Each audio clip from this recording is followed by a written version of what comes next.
Well, Andrew is here, so we can start. Yeah, well, that's a good reason. For a top story, China says it's 3D printing a 590-foot hydroelectric dam with zero human labor.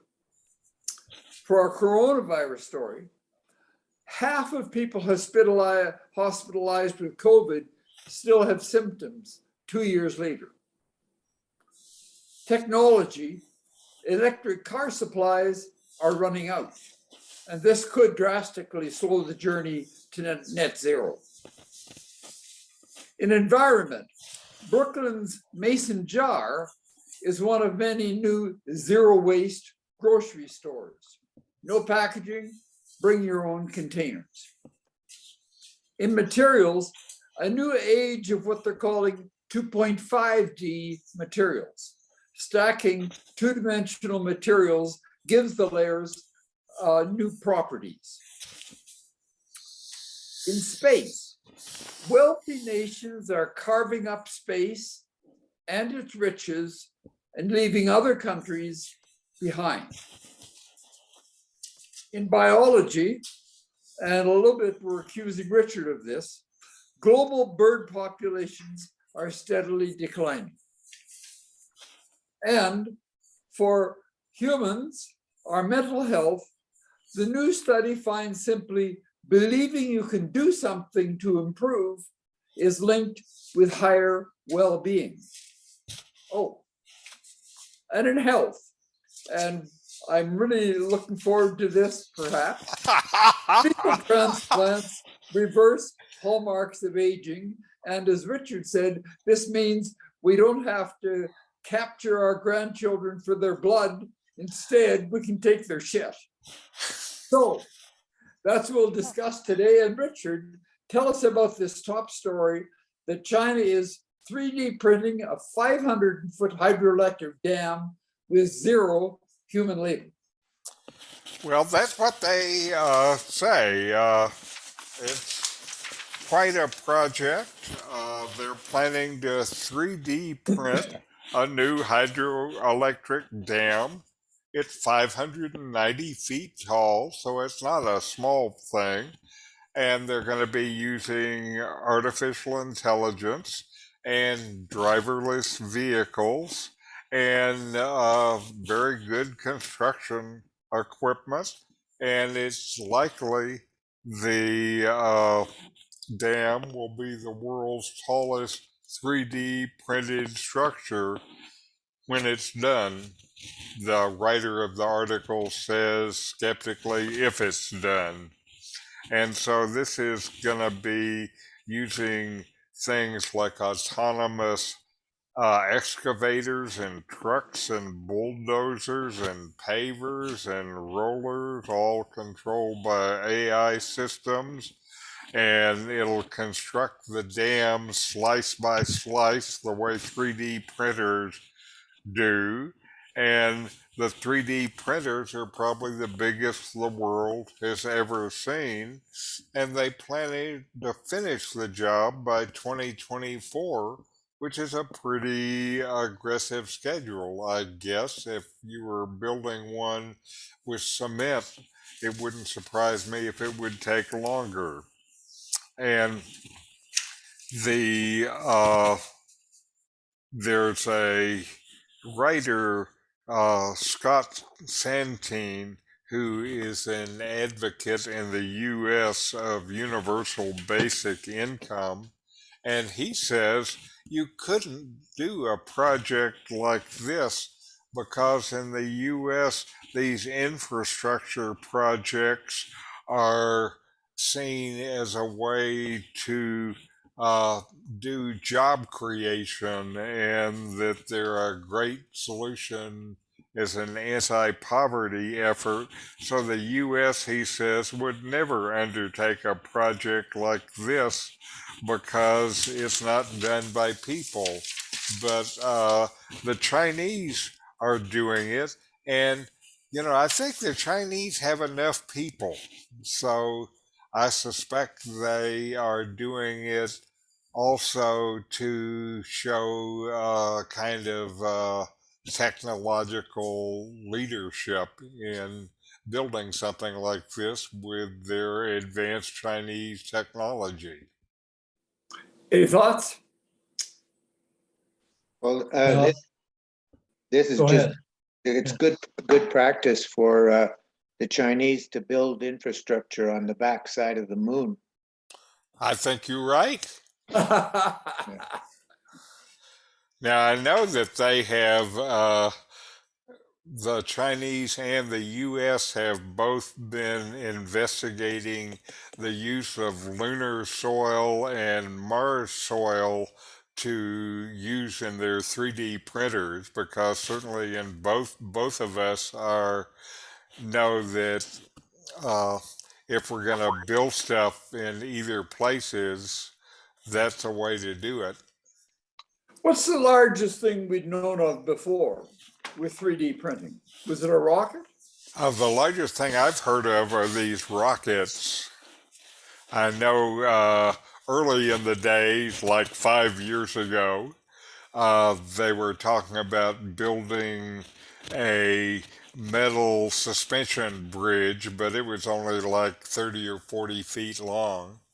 And I've seen pictures of like 25 foot boats that were 3D printed. Any sense of anything you've seen of how it would compare in cost? Well, what I've read is that, the comparisons that I've read are like construction of houses and stuff like that. And uh, they, my general impression is it's about half of the cost of conventional construction techniques and done in a matter of a day or two instead of this longer build schedule. Now, the house building, they still have to have fixtures and stuff that are done by people, so they can't 3D print the whole house yet. They need to be, to do the 3D printing for a house, you need to be able to also, while you're printing, I guess, print your wiring conduit. And I don't know if you can 3D print the wiring. Have you heard about that, Andrew? No, Uh, no, but a lot of these one-off fine. projects I'm in missing remote problem with locations the outside. are a real expense because of the problem of supporting the people. And I would think that this 3D printing would be applicable for that sort of project where they're Mm-hmm. trying to minimize local labor content. Absolutely. Yeah, there are things that I've heard I'll be here for sure. for 3D Ian may not be house playing bridge. uh, 3D house projects where uh, they have used as their construction material essentially clay that they find locally.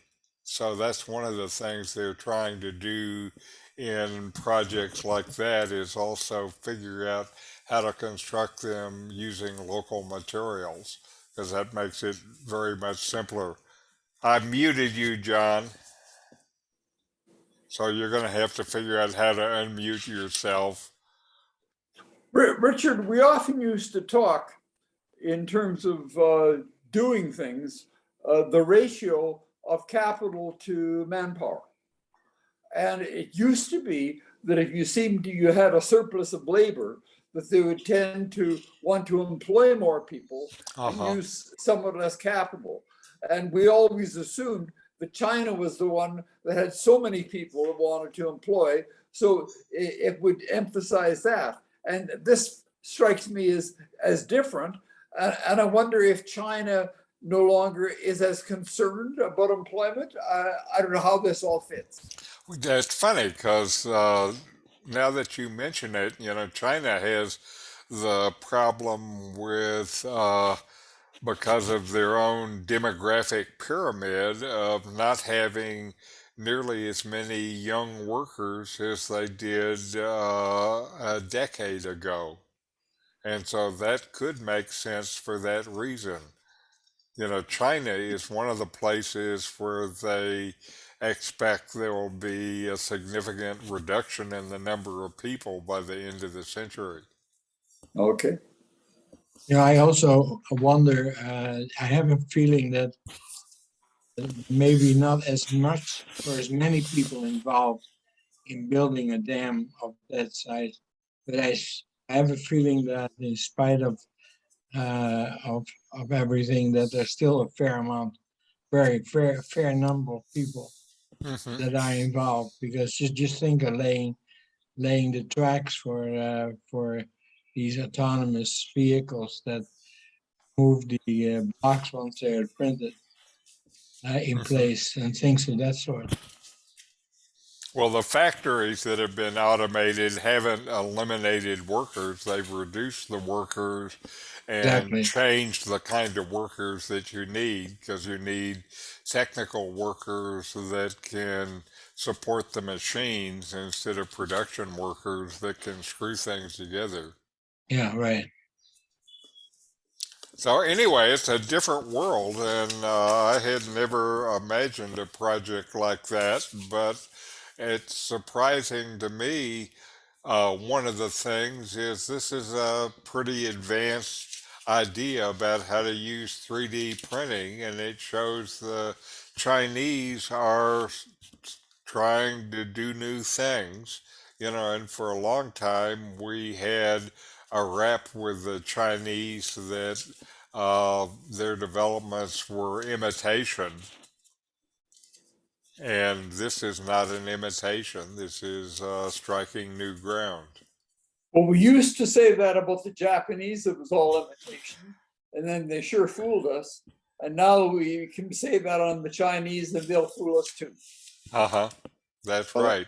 I'm just and waiting for us to say it about the Nigerians. the other Uh, thing is this, it doesn't sound like 3D printing like we think of it in terms of plastic molding. It's more like autonomous vehicles following prescribed routes and things like that. And So, they do 3D printing to build buildings where they're pumping concrete essentially. yeah. And so it's like that is how I envision it. Well, those 3D houses, though, wind up with quite a large gantry structure over the foundation to Right, move around the equipment to deposit the concrete. right, And I think when they're building these dams, these vehicles are moving under GPS type control. right. That's what they're saying. The vehicles would be AI run, and I'm sure you're right about GPS. But regardless, it's a groundbreaking Right. yeah, technology. And Yes, yeah, yes, yeah. yes. But a few weeks ago, I thought the rockets were groundbreaking. What's next? Uh, our coronavirus story uh, sounds more worrisome than we sometimes thought, that apparently people who are hospitalized with COVID still have symptoms 2 years later. Tell us about it. The first part about it is this was a relatively small study of only about 1,200 participants, and it was done in a hospital in China. So you can say already, well, it's not a big study, it's a particular group of people, etc. It also was not done with a control group. They kind of had a control group because they looked at two different groups of people who were in the hospitalized, and one of them were people who had long COVID, and then other were other people who had just regular COVID, I believe. And so what they found was that people who are hospitalized for COVID tend to have poorer health a long time later, especially for the ones who had long COVID. And those people in this study typically, by more than 50% anyway, still have at least one symptom like fatigue or shortness of breath or sleep difficulties 2 years after becoming hospitalized. So that's very long COVID. And uh, what they saw was of this, they evaluated them at 6 months, 12 months, and 2 years. And the evaluation involved a walking test, lab test, and questionnaires. And again, they were comparing them against with and without long COVID symptoms were the two different groups. And what they found is of these patients, more than two-thirds of them were reporting symptoms after 6 months. And by 2 years, that had fallen to 55%.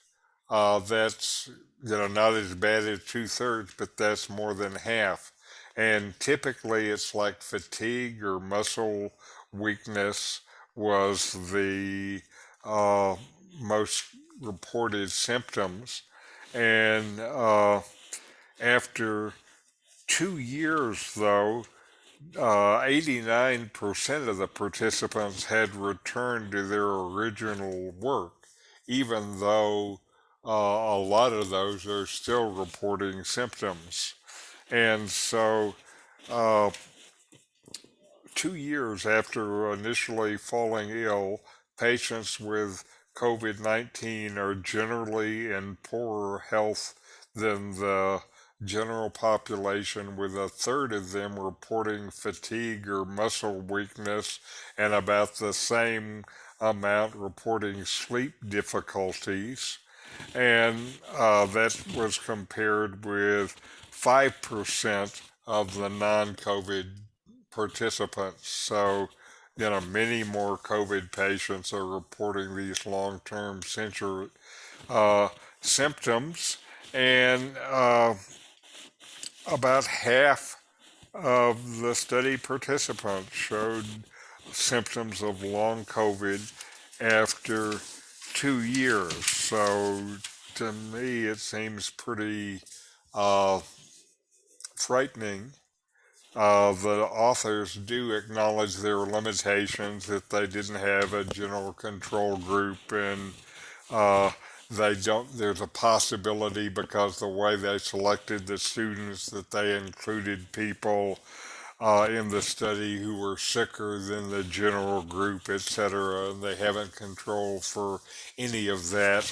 But it's still more than 1,000 patients, and it says long COVID. My opinion is it's worse than I thought. A thoughts? Well, there's always the element here of the so-called Hawthorne effect, that when you start surveying people or examining people, the results are different than normal. Mhm. And just asking people for symptoms is going to solicit responses that might have been otherwise ignored. Mhm. But it wasn't just asking people, of course, because they did combine it with some uh, Lab test. physical testing and stuff like that. And presumably there'd be Hawthorne effects with the people who they asked who were in a control group of some kind, or maybe they didn't have one. There was a control group. It was COVID patients who were hospitalized versus non-COVID patients that were I, hospitalized. I, I thought a few weeks ago we talked about another study which said there were about a third of people who get COVID who've had long COVID. Mhm. Is that right? That was what it said then. This was a subset of those, because these were people who not only had COVID but were hospitalized. So these are people who had more severe cases. And the reality is that all experiences have an ongoing effect. If you survive a car accident, you're affected by that. Hmm. And so, The air conditioner, I'll show you. you know, it's still real, but whether you should make a big deal out of it or not, I don't know. Uh-huh. And certainly they did a little bit point to that, talking about some of these symptoms, seeing like muscle fatigue with a third of the COVID hospital patients and only 5% of the non-COVID. So at least that gives you a rough sizing saying it's worse for the guys who had COVID. Yeah, there've been a lot of problems in North America with the sports industry and teams having some fraction of their Hmm. roster being segregated for COVID Hmm. testing positive. So it'd be interesting to see if they could follow up on these athletes and see if there were measurable differences in their physical performance. Hmm. That would be an interesting thing to look at because those would be people who are in better physical shape, et cetera, et cetera. So you'd think that their bodies have greater resiliency than the general population. Okay, you should take over the medical science now, Andrew. It's hard to get a good answer unless you ask a good question, you know. In our next story, electric car supplies are running out. That could be a problem. Tell us about it. Well, the first part of the problem is Chad is not with us today. And the reason that Chad is not with us is he was trying to buy a Tesla and uh, was finally given a delivery date of August and was thinking that it really wouldn't happen this year. And they just called him and said that they have one available, somebody who is waiting, isn't going to wait anymore, and can he come and get it today? And so Chad is getting his Tesla Model 3, and uh, he's very pleased about that because he didn't expect to get one. And he's not the only one who's not getting his EV this year. Uh, Volkswagen has already announced that it's sold out of EVs in the US and Europe for the rest of the year. Hmm. And I don't think it's halfway through the year yet.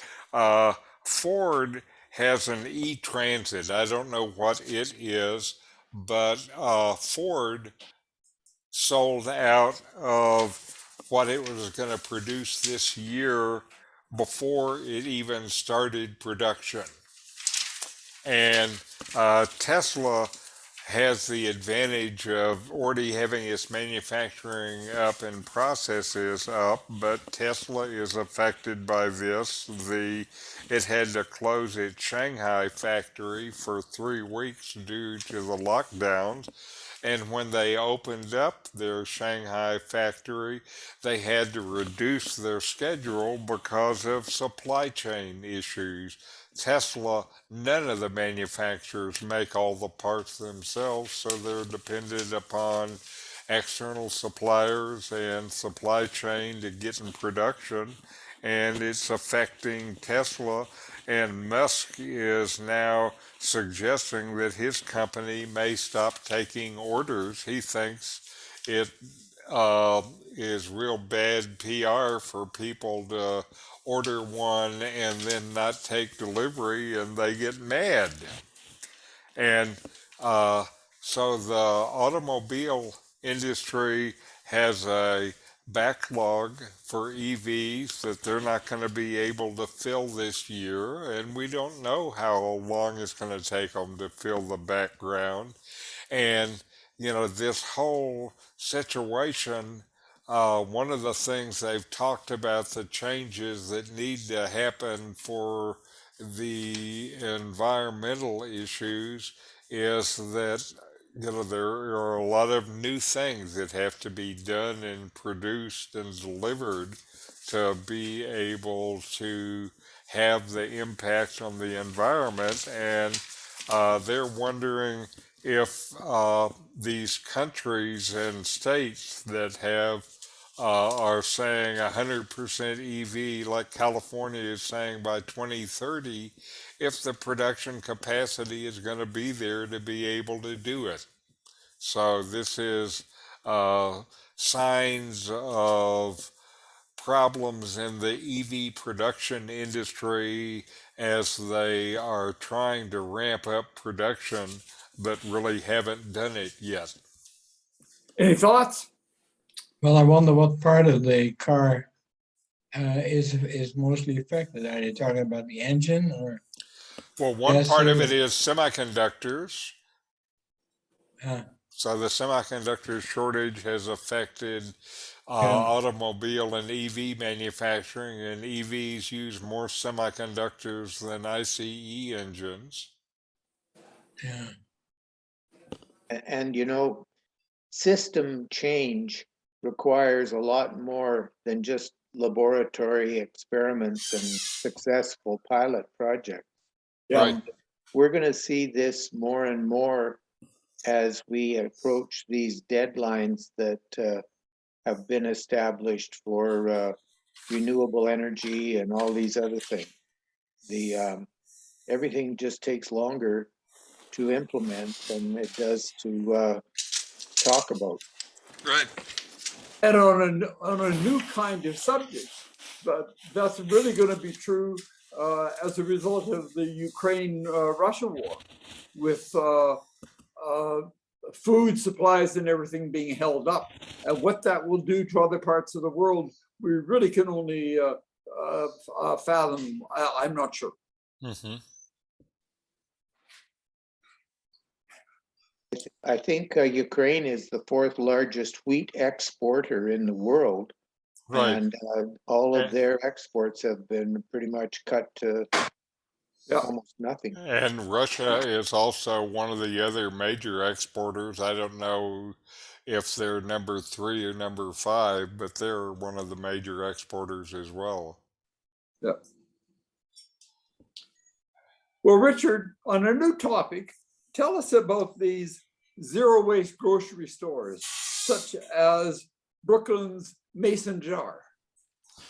Well, at Mason Jar in Brooklyn, New York, uh, they have uh, silos of dry goods lining one wall, so you can get your dried beans and grains and flour and sugar on there. There's a refrigerator on another wall that has industrial sized jars of olives and racks of eggs and trays of fresh produce. And there's a freezer that is stocked with plastic bags of frozen fruit and vegetables. And there in the back of the store, there are shelves with metal dispensers lined with oil and liquid like soy sauce and vinegar, and glass jars of loose spices, and a table with multi-gallon pump bottles of laundry detergent and shampoo and things like that. What there is not in the store is any packaging. Customers have to come to this store bringing their own containers, empty jars, coffee containers, bottles, plastic yogurt jugs, cloth produce bags, and they fill them with groceries. And uh, they uh, as part of the process, they weigh their container and mark the weight on piece of tape they tape to the container and then fill it with the ingredients and mark down what they are. And when you go and check out, they uh, assume you're not lying about the weight that you put down, and then you check that out just for the quantity that you're buying. And uh, this is a class of stores now that they're calling not supermarkets, but refilleries. So that you can go to the refillery, but you need to take your containers. And these now in the US are showing up in different places. It started a few years ago as a trend in France, where they were doing their grocery shopping in package free grocery stores, and they are fairly common now in Europe. And it's a trend for waste free shopping, and it's in response to the plastic pollution all over the place. Packaging accounts for 1/4 of all the landfill waste in the world. And, there are states and uh, countries and cities that are doing bans on various forms of single use plastic. There are supermarket companies that are committed to banning plastic bags. So the idea of dealing with this kind of waste is one of the things that is taking hold. And the refilleries take this idea of waste free shopping one step further, eliminating all plastic packaging. And so you have to either bring your own containers, or you can purchase a reusable jar sold at the store. And uh, this is a trend that is happening in the US. And like this mason jar only opened its door a month ago, and already its owner is considering the future of the store and maybe delivery options and workshops with sustainability professionals, other ways to kind of educate the public in the use of refilleries. So I think it may be a while before we have a refillery come to us in Lakeside, but you never know. Any thoughts? Well, I wonder, is that does this require personnel to do the refilling? I mean, the weighing They of, have the way they wrote it up. The consumer uh, fills his container and marks it and puts marks the weights and stuff like that. but I mean the empty weight has to Again, be. the way they wrote it is the consumer marks the empty weight on the container. So, there certainly is room for people to cheat. Well, that's what I was driving at.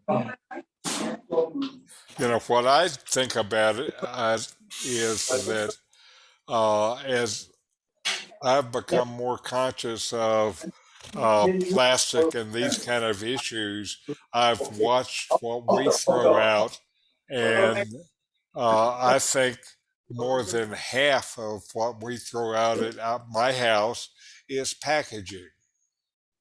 And it's common.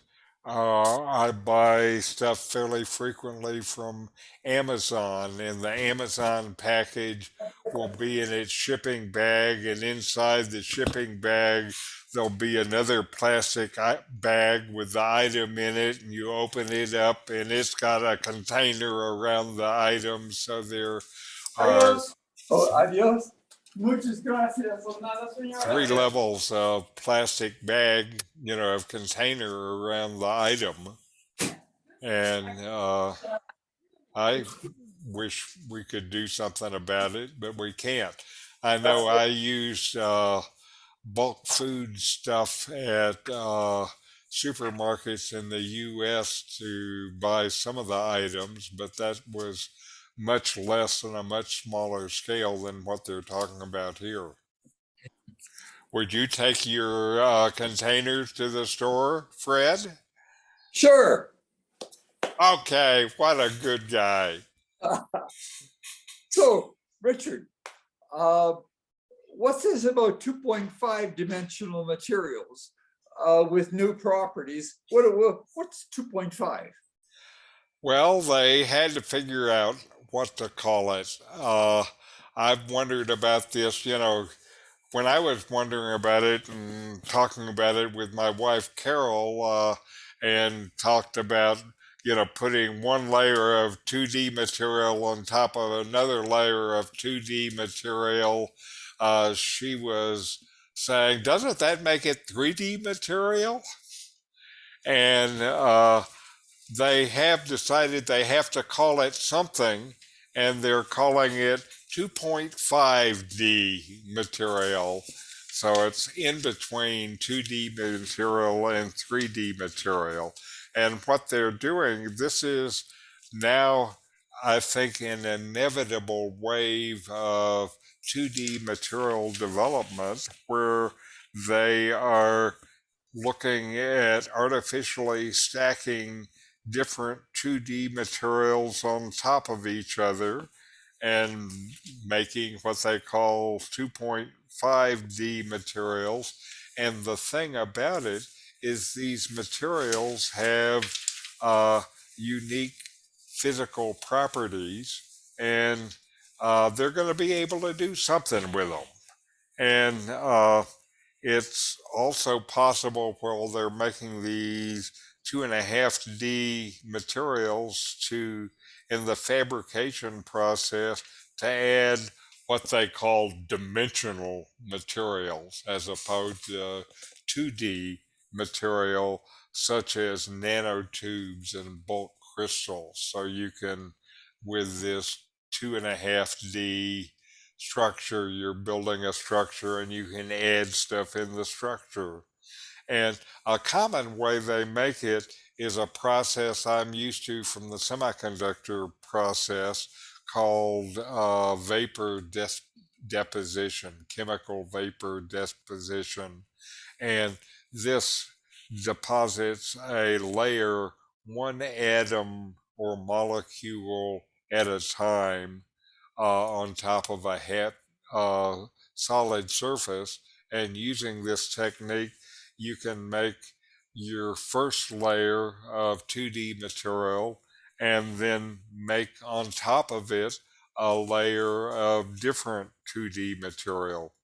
Right now, the materials they use, that they're experimenting with, are graphene, of course, and then hexagonal boron nitrate, and then transition metal dichalogenides, which I had not seen that word, and which is a nanosheet semiconductor.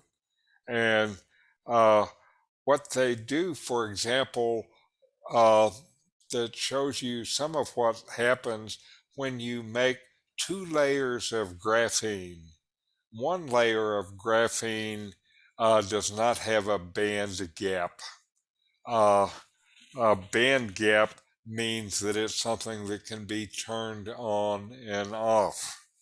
Uh, the uh, bilayer graphene has a band gap, so you can start to see how you could use that within an electronic circuit. Uh, the uh, layer of graphene and hexagonal boron nitrate results in a quantum Hall effect. Now, a Hall effect, you have a current going one way and then perpendicular to the current, the Hall effect is a magnetic field that shows up that is perpendicular to the flow of the current and proportional with the flow of the current. And these are effects that are used many places in electronics to measure things and control things.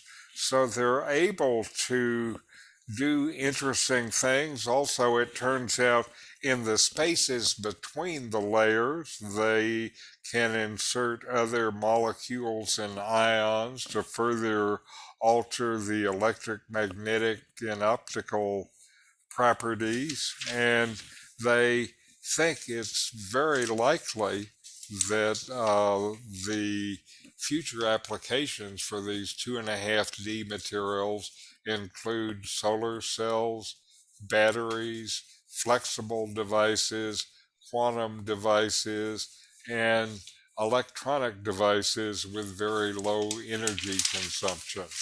So I think one of the places that we're going to see the effect of these 2D material is now in the 2.5D materials that can construct from it. So this is going to be one of the clear basis for a technological wave that we have coming. Any thoughts? Well, there was also the mention somewhere in there that they got superconductivity out of these things too when they angled the second layer. Sure. That's old news, though. Oh, That's the magic angle, superconductive. They knew about that last year. To me, one of the things that is exciting is that we've been talking about these materials during the time we've been doing these hot science things, and there has been so much development. 3 years ago, they were talking about graphene and the wonderful effects of graphene, and now they're talking about using multiple layers of different materials and see what this stuff will do. I can just see them in the lab saying, I wonder what this will do. You know, that's fun. It's science and it's fun. Well, Richard, if we're really moving along, is that also true in outer space, where we can carve up so much if we're wealthy and leave the poor countries behind where they can't grab all the riches? Well, satellites help the communication and the internet and television and all of those things. So satellites and GPSs, you couldn't be building the Chinese 3D built dam without GPSs. And nations that don't have their own satellites then have to provide these services by making deals with other countries who have them. And it turns out they say options are running out as, quote, space fills up. And I'm still not exactly sure of this space filling up part, but hear me out. So inequities are already starting to play out in terms of access to satellites. And this is going to have an impact in the near distant future with the ability to extract resources from the moon and the asteroids. And that may be one of the things that is a big difference between space haves and space have-nots. You know, thanks to the rapid commercialization and plummeting costs, more countries are able to reap the benefits of space. One of the things they have now are CubeSats, which are these little satellites that are easy enough to build. There have been some that have been put into orbit that were built by kids in high school. And SpaceX now can launch one of these satellites at about $1,300 per pound. So these CubeSats are not very big, not very heavy. And, maybe we could figure out how to afford to launch one from our group at Lakeside. We could have our Lakeside CubeSat if we could figure out what we want to do with it and where we want to put it. But, the problem with these satellites is, at least the way we organize space now, there are only so many places to park a satellite around Earth, and those places we know of that we have allocated are quickly filling up. Uh, in terms of geostationary orbits, those are the ones where the satellite stays in the same position relative to the Earth at all times.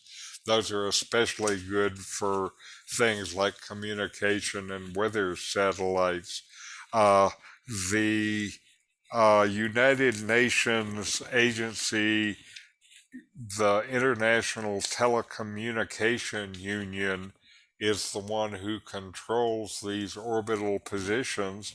And right now, they say there are only 1,800 geostationary orbit slots, and they control these orbit slots. About a third of those are already occupied by active satellites, and most of the other two-thirds of them, there's somebody who has put in their claim for that and are building and getting ready to launch the satellites that will go there. The ITU issues these slots for free, but on a first come, first served basis. And this means the countries that have the technology to fill those slots have a big advantage over those that do not. There are also a lot of other orbits around the Earth, and those too are filling up. One of the big things is low Earth orbit, about 1,000 miles up, and this is where they're putting these communication satellite networks that work together. SpaceX Starlink is the leader there.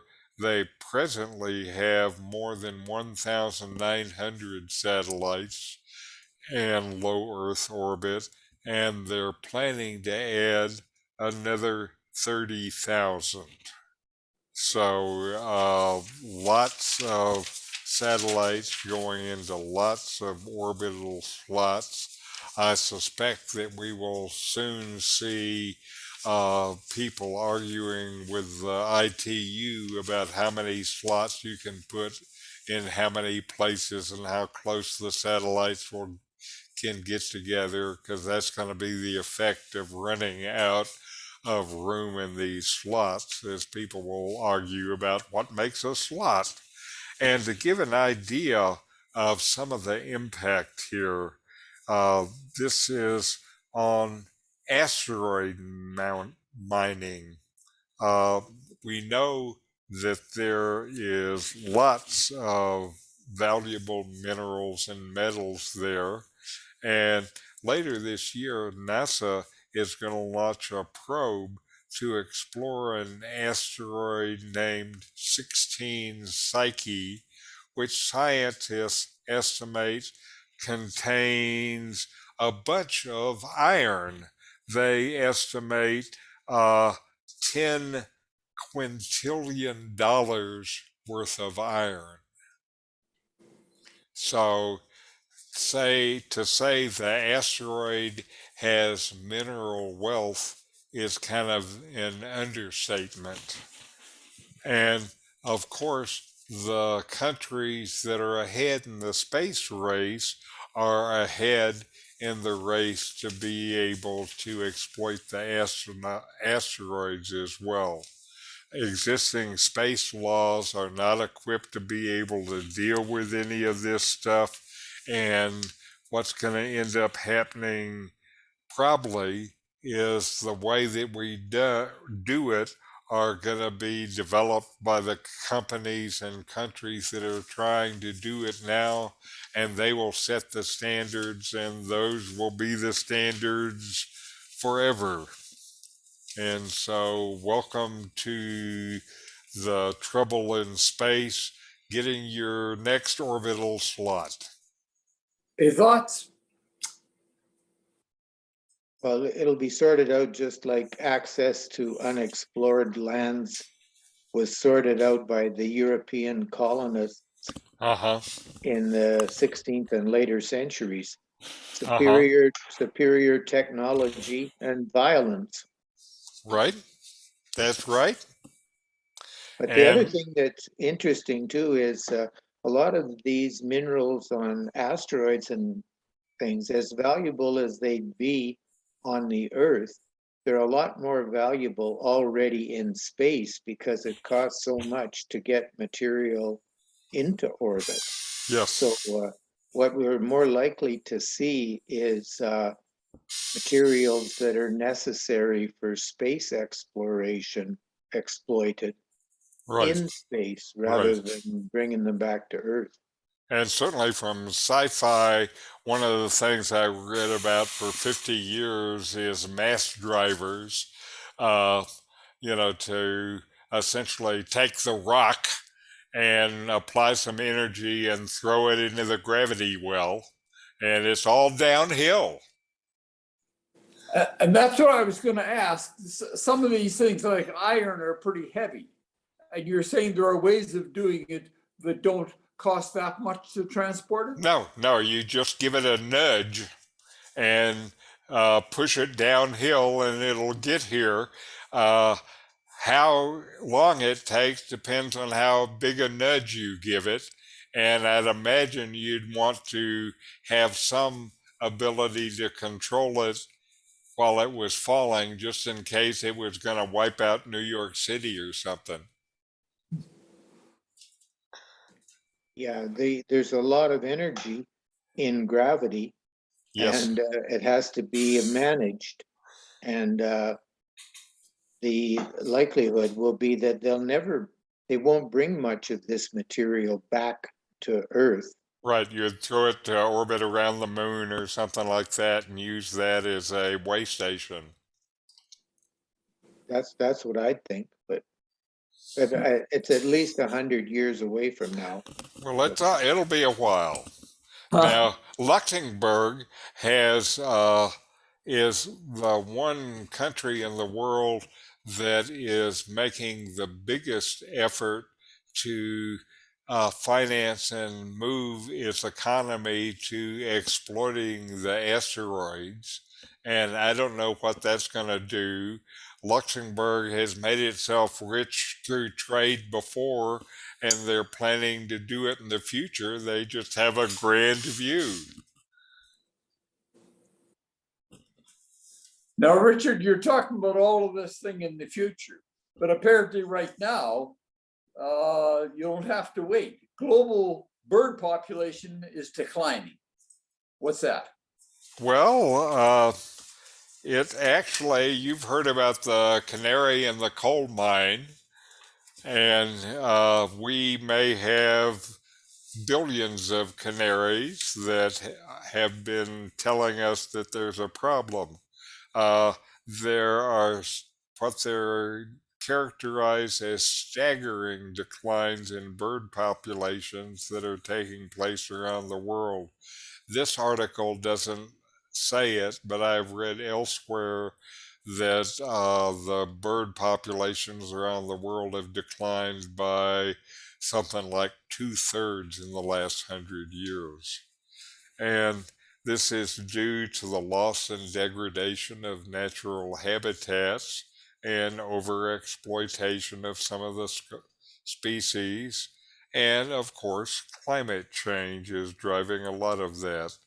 And uh, here's a quote from the lead researcher on this study. He says, quote, "We're now witnessing the first signs of a new wave of extinctions of continentally distributed bird species." So he's seeing uh, deteriorations in bird species that are on multiple continents. So that's kind of a wide problem. And right now, they think there's about 11,000 bird species, and of these, almost half, 48%, are known or suspected to be going through population declines. And so uh, that's a pretty big deal. And the thing is that birds are visible, and uh, because they're visible, we know that there are losses, and these losses signal a much wider loss in biodiversity and kind of highlight the risk of the current environment. And uh, we know what we have to do to stop these losses, and that is we have to stop the loss and degradation of habitats. While we know what we have to do, we don't know how to do it. And this is stuff that mainly has to be done with land protection policies and sustainable resource use. And it depends upon the governments and government actions to be able to take the kind of necessary action to have an impact. So enjoy the birds, John. They may not be there forever. Any thoughts? Well, they were saying on the radio this morning that this avian flu that is running up through North America now has resulted in almost 1 million chickens in Alberta have had to be destroyed on chicken farms, and more than 1 billion chickadees have died, they say, because of Okay. this avian flu. So, as Richard points out, the loss of habitat is a big factor, but there's also these pandemics and other things that can victimize a whole population of. And when you're losing the habitat, I believe one of the things that happens is the existing population is uh, compacted in a smaller space. And I suspect that greater compaction raises the risk of these pandemics. Mhm. The other thing they say is overuse of pesticides has killed so Yes, many insects that a lot of birds are suffering food loss. that makes sense too. Now, as you came in, I told a story of our experience feeding birds in San Jose, and we had a feeder that did wonderfully and attracted many birds in our yard for years.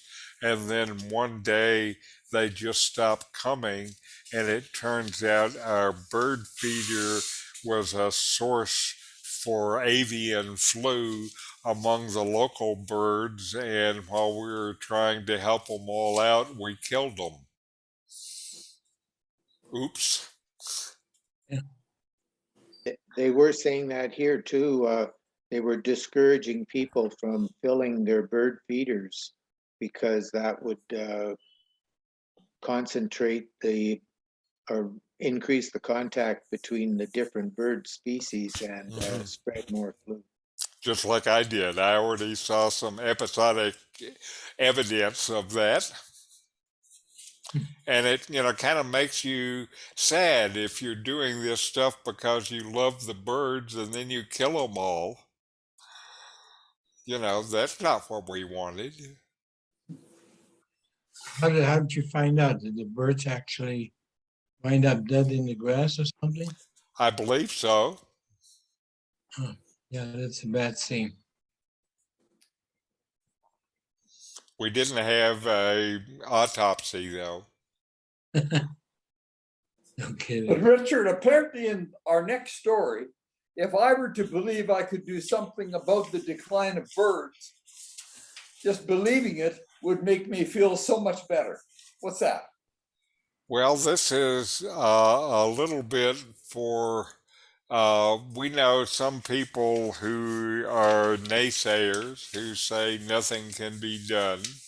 For me, I don't like hanging out with them because it's depressing listening to them.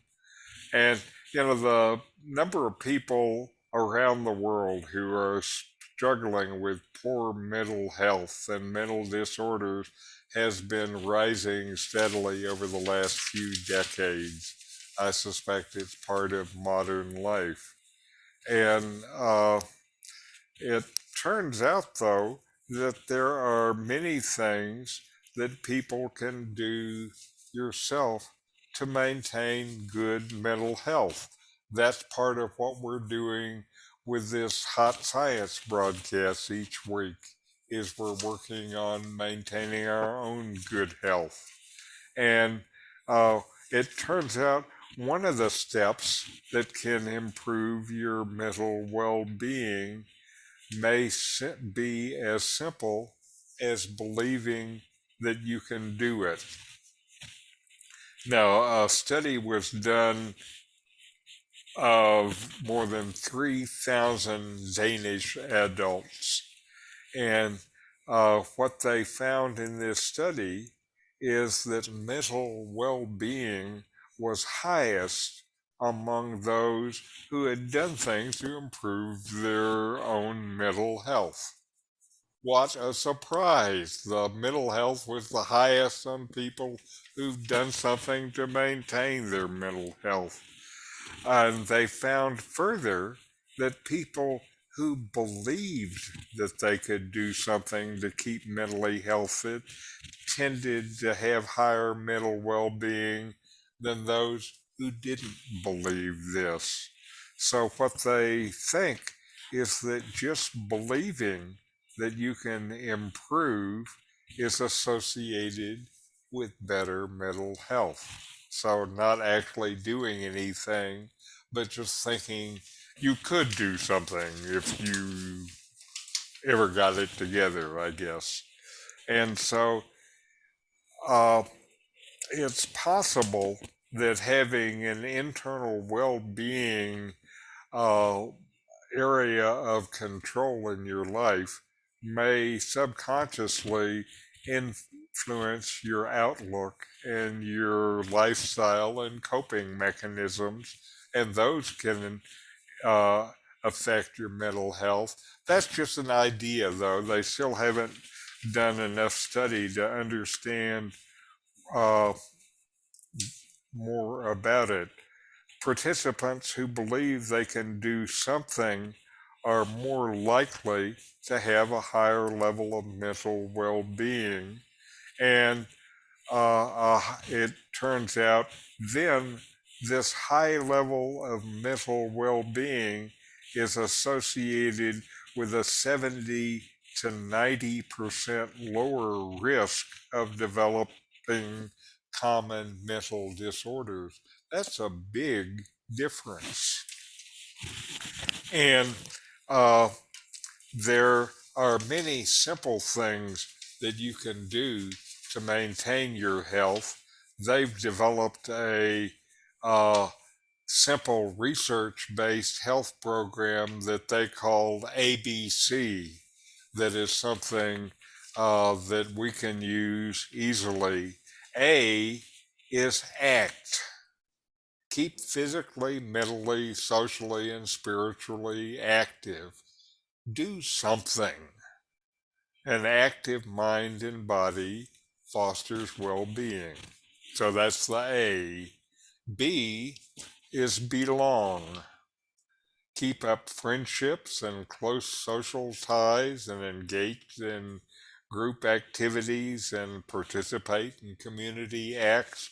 Again, that's part of what we do in hot science is we're engaging the A for mentally active and the B for belonging, connecting to each other, And the C part is commit, set goals and challenges for yourself, and engage in activity that provide meaning and purpose in life. So uh, those are the ABCs of having good mental health, and all three of those are good in the area for foundations of mental health. Doing some of them is associated with greater well being, doing all of them is more associated. And what they found is that people who understood what the ABC principles were, just the understanding, about 80% of those people said that understanding ABC had given them new knowledge about what they can do to support their own mental health. And the last part they said is about 15% had said they'd actually done something besides knowing about it. That's kind of my experience with trying to teach meditation. There are lots of people that I've met who have said meditation would be good, and out of that, it's a much smaller percentage who actually are able to get it together to make a regular practice. So Any what? thoughts? Okay, here we go. There used to be a book many moons ago called The Power of Positive Thinking. Uh-huh. Remember that? Yes. So this is not exactly a brand new idea. No. No, here they've done study behind it, so this is science, and so they have numbers that show what you already knew. Back it up, right? Yeah. Yeah. One Well, thing is, Richard, oh, sorry, go ahead. it's just that we're all hardwired to want to control our lives and our outcomes. And when we're not feeling in control, it causes anxiety and distress Mm-hmm. and this mental difficulties. But a lot of Well-being. a lot of the problem is unrealistic expectation. And Western society and merchant greed and governments with their promises and all the media, they all conspire to unrealistically raise our expectation. And consequently, when we don't achieve or meet those expectations, it feels like a feeling of loss of control. Or Right. and so doesn't Richard, doesn't Buddhism teach that life is a struggle? Get used to it. Buddhism teaches that things change, and people want to be happy, and it's hard to find happiness that lasts, which is what we're looking for in amongst things that change. Mm. And so the Buddhists would say that the fundamental problem that we have in Western society is we try to become happy because of things, and we'll never be happy because things come and go. Well, Oops. and the you would think that if we really wanted to improve people's happiness and mental health, we would reduce their expectations. But the problem with that is that would reduce consumption Right, and we don't sell as much stuff that we don't yeah, need. When I moved from California to India and got rid of all my lifetime's worth of stuff, one of the things that I noticed at the end is I ended up throwing away or giving to Goodwill or giving away things that probably I had worked 2 years to afford to buy. And at the end of my life, it was all just worthless. and So, did you miss them when you went to no, India? As we got rid of more things, I felt happier. It was weird, actually. And some of the things that we got rid of, I loved because, it's like my books behind you. I had collected books for 50 years, and the ones that I had left were all ones that I loved, even though they never came down from the bookshelf. They were just sitting in their place, but I loved it anyway. But getting rid of them made me happy. I can't explain it. Well, and there's all manner of studies that show that third world people are happier than Western people with much less than what Uh-huh. Western people have. Well, again, in India, one of the things that attracted me is I saw these children that are desperately poor. They make the Mexican children look well-to-do. And they had these bright eyes and glowing faces of these alive, happy people. The thing I saw in India that disturbed me was a big open construction excavation, and women in saris Sure. would be carrying earth out of these excavations in baskets on their heads. Right, in little curved pans, yes. Yeah, but there'd be a 2-year-old toddler hanging on to the back of her sari, following her up the incline, Hmm. carrying this earth out of And the. the reason the women's were doing it is the women's would work for less than the men. And so they were using the people they could pay the very least to do the work. Yeah, just grim, grim, grim. I don't know how they Sure. survive. But their kids have these happy faces. And It's and the, funny. and the kids all go to university and become IT people. I don't know. When I was there was a big push for engineers, and many people were going to colleges, not universities, and colleges that were fairly new. And 70% of the people graduating with engineering degrees were not able to get engineering jobs. They work in data centers, phoning numbers and trying to scam you out of Uh-huh. your Got to make banking it somehow. information. That's better than carrying those bricks. Yeah, Richard, I don't know how we take that last story where the gist of it seemed at the beginning to be that if you believed you could do something, you would live longer and be much happier. Whereas Andrew is saying, yeah, but there's a problem when you expect a lot and don't get it.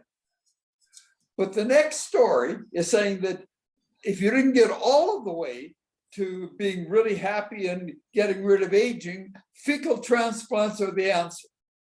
Tell us about that. Well, so far it's still just research with these mice, and we know we have some mice that are living well with this research, except maybe these mice. And what they found was transplanting fecal microbiota from young into old mice can reverse the hallmarks of aging in the gut, eyes, and brains. And in the reverse experience, giving the microbiome from the aged mice to the young mice increase inflammation of the brain in the young mice. So it doesn't look good to go that way. And the findings show that the gut microbiomes play a role in regulating some of the detrimental effects in aging. And this opens up the possibility of gut microbe based therapy to combat decline in later life. And uh, it turns out there are changes already that they know about associated with the microbiome composition as we age. And what they're trying to do is they're trying to understand those now. And these results provide more evidence of the important link between the microbes in our gut and healthy aging. And we'll see what comes from that. Uh, and I don't know if we have to start getting microbiome transplants from our grandchildren. And if we are supposed to get them to reduce our aging, I'm not sure how to ask my children for the samples that I need to heal myself. Any thoughts? Well, I it's was saying, go ahead, please. just that it gives new meaning to the complaint that our grandchildren don't give a shit. Uh huh. That's right. Yes, I want them to. Yeah. that's right. And keep You, it. you know, you took the words out of my mouth then. Jesus. But seriously, if we thought this was true, wouldn't you consider getting the shit from your grandchildren? Like, why not? That's right. Why not? You'd put it up in, I would want to put it in little capsules or something and wash the capsules off before I What took what's them. what's the way of implanting it? You know? I don't know. I don't know much about microbiome transplants. You can probably do it yourself with some tubing and a syringe. Okay. But then you have to explain to the pharmacist why you need the syringe. Yeah. The interesting thing, though, is all this research into gut biomes. And there's a really good book out by Mary Roach, all about your guts and how they work. But the thing that they haven't done yet is fully even come close to analyzing all the millions of different bacterias that are in your guts and what Right, they actually do. right. And yet, 100 years ago, conventional medicine was saying you did not need your large intestine and that they could be removed without any ill effect. But of Well, course, oops. we know that was wrong. But Yeah. and similarly, they're saying now that the appendix must have a useful purpose or it wouldn't be there. It would have evolved Gone out of away. What existence. I have actually heard in the last year or so, I have heard that one theory for the appendix is a microbiome reserve storehouse.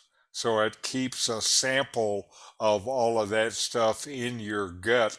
So in case you do something disastrous like take an antibiotic, that it has a reserve to be able to restore the natural environment. Yeah, I Interesting. read that same thing. Or if you had dysentery or somehow flushed out all of your bacteria, you could start over again. Right, right. So it's like the sourdough sampler, Starter, yeah, the it's a starter. starter. Right. Well, Richard, thanks a lot. Very nice discussion. Yeah, And we'll see you all and presumably a few more people next week. All the best for now. Yes, all thank you. right. Adios. Good to see you, friends. Okay, thanks a lot, guys. Bye bye. Bye bye. Bye.